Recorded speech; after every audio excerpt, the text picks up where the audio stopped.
Let's bring in Michelle Malkin, columnist and investigative journalist. Hey, Michelle.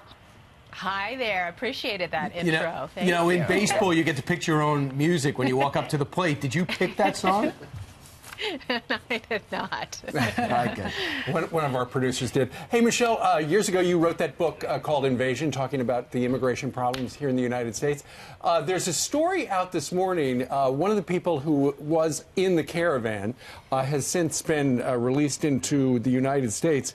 Apparently, a 19-year-old pregnant woman from Honduras by the name of Mary Uri Hernandez was arrested after she entered Imperial Beach, California. She apparently climbed over the border wall from Tijuana. As soon as she was down on the ground in American soil, she was arrested. And a couple of days later, apparently, she gave birth to an American citizen. And she said that her goal was to join her family in Columbus, Ohio, and giving birth on U.S. soil was a big reward for the long journey in the caravan. What do you say about that?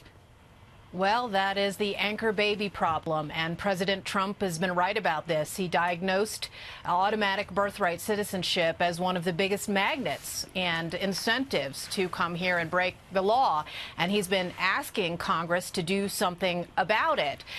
You can build 50-foot, 100-foot walls all along the 2,000 miles of the southern border, but if you don't turn off these magnets, it's going to result in a continued flow, and we're going to see these caravans over and over and over again.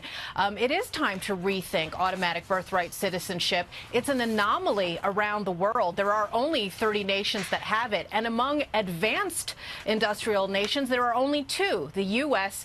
and Canada. You know, for all of the open borders transnationalists who are always urging us to adopt the culture and practices of the rest of the world, this is one of the areas where they're clinging bitterly to, you know, a strange interpretation of the 14th Amendment. And look, my parents came here legally. My father was a neonatologist, and he was outraged because in his practice in Atlantic City, he saw women from around the world. It's not just women from South and Central America who are abusing this policy. It's people from Kenya or Russia or Korea who wait until they're 8.5 months pregnant to board a plane to get here. So it's not just something that affects the border. It's not just something that a wall will fix.